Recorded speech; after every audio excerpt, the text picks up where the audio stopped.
પ્રભુ ઈસુના જીવંત અને પ્રેમાળ પવિત્ર ત્રિએક નામમાં વાલા ભાઈઓ અને બહેનો, આપ સર્વને લોગોસ બાઇબલ સ્ટડી તરફથી હું પ્રેમી સલામ પાઠવું છું.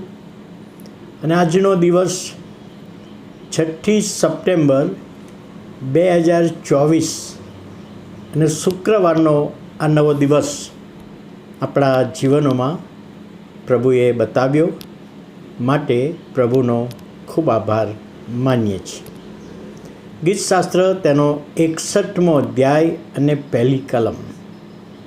ગીતશાસ્ત્ર 61 અને 1 ત્યાં દાઉદ પ્રાર્થના કરે છે, હે ઈશ્વર, મારી અરજ સાંભળ અને મારી પ્રાર્થના પર કાન ધર. આ ગીત જે દાઉદે લખ્યું છે, આખું ગીત પ્રાર્થના સંબંધી છે. પ્રાર્થના, ઈશ્વરને જે આપણે પ્રાર્થના કરીએ છીએ અને ઈશ્વર આપણી પ્રાર્થના સાંભળે છે. આખા ગીતમાં પ્રાર્થનાની વિનંતી છે, હે ઈશ્વર, મારી અરજ સાંભળ અને મારી પ્રાર્થના પર કાન ધર. હવે સામાન્ય રીતે દાઉદના જીવનમાં જ્યારે જ્યારે પ્રશ્નો આવ્યા ત્યારે યહોવાની પ્રાર્થના કરી અને દાઉદની દરેક પ્રાર્થના સાંભળવામાં આવી છે.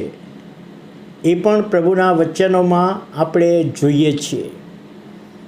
તો શા માટે દાઉદે આવી પ્રાર્થના આ કલમમાં અને આ અધ્યાયમાં, હે ઈશ્વર, મારી અરજ સાંભળ, મારી પ્રાર્થના પર કાન ધર, કેમ આવી પ્રાર્થના કરી? 61મો અધ્યાય અને પહેલી કલમ, મારી અરજ સાંભળ અને મારી પ્રાર્થના પર કાન ધર, કેમ આવી વિનંતી કરી? હવે આ જે વિનંતી છે એમાં જે મુખ્ય શબ્દો જો આપણે જોઈએ તો કાન ધર. દાઉદ યહોવાને એવી વિનંતી કરે છે કે તું મારી પ્રાર્થના પર કાન ધર.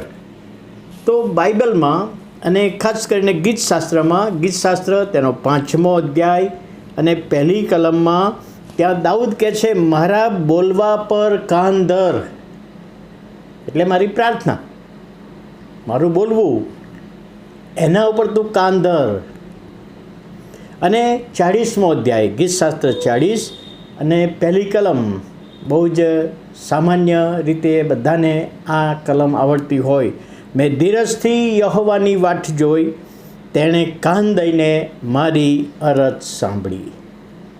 એટલે ગીતશાસ્ત્રમાં આ બીજી કલમ એવી છે કે જ્યાં કાન દઈને અરજ સાંભળી.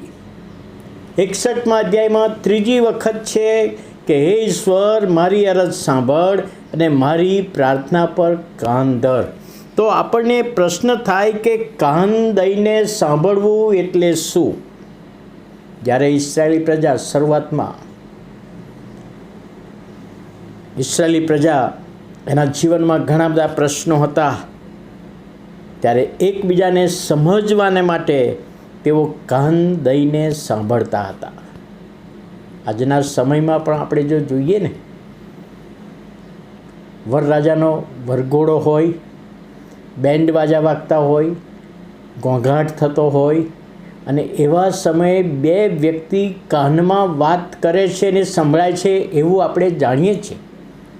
એકદમ કાનની નજીક જઈને એ વાત કરે અને એ વાત સાંભળે છે, એને કાન દઈને સાંભળવું કહી શકાય. એટલે અહીં આગળ એનો અર્થ એવો છે, કાન દઈને સાંભળવું, હે ઈશ્વર, મારી અરજ સાંભળ, મારી પ્રાર્થના પર કાન ધર, મારા બોલવા પર તું કાન ધર.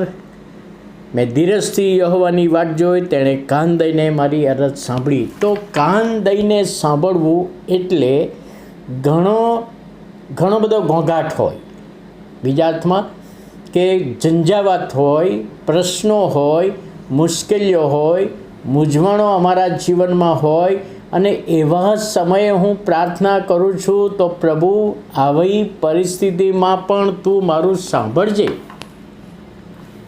એટલે અહીંયા દાઉદ જે પોતાનો વિશ્વાસ જાહેર કરે છે કે ઘણી બધી મુશ્કેલીઓ છે, હું એ મુશ્કેલીઓમાંથી મારી જાતે બહાર આવી શકતો નથી. ત્યાં લખ્યું છે, જે ખડક પર હું મારી મેળે ચડી શકતો નથી તે પર તું મને લઈ જજે.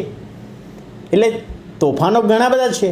કૌટુંબિક જીવનના તોફાનો હોય, આજના સમયે પતિ પત્નીના તોફાનો હોય, નાણાકીય બાબતોના તોફાનો હોય, નોકરી બાબતેની ચિંતાના તોફાન હોય, બાળકો સંબંધીના પ્રશ્નો હોય, માંદગી સંબંધીની તોફાન હોય. આ બધી બાબતો આપણા જીવનમાં બનતી હોય અને ત્યારે આપણે કહીશ, તું કાન દઈને મારી અરજ સાંભળજે. આ બધી પરિસ્થિતિમાંથી હું પસાર થઉં છું, પણ પ્રભુ તું મારી અરજ સાંભળજે. એટલે દાઉદનો અહીંયા કહેવાનો ભાવાર્થ કાન દઈને અરજ સાંભળવી. પ્રશ્નો ઘણા બધા છે મારા જીવનમાં, મુશ્કેલીઓ ઘણી બધી છે, અને આજના સમયમાં આપણા જીવનોમાં પ્રશ્નો અને મુશ્કેલીઓ અને માંદગીની બીમારીને અકસ્માત ઘણું બધું એવું બનતું હોય છે, પણ એમાંથી તું મારી અરજી કાન દઈને સાંભળજે. એ બાબત સમજવામાં પ્રભુ તેના આત્માની દોરવણી આપે, સહાય પૂરી પાડે. પ્રાર્થના કરીએ. વાલા પ્રભુ, અમે તમારો આભાર માનતા તમારા નામને ધન્યવાદ આપીએ છીએ. આજનું વચન સમજવામાં આત્માની દોરવણી આપો, સહાય પૂરી પાડો. ઈસુ અમારા પ્રભુના નામમાં સાંભળો, માન્ય કરો. આમેન.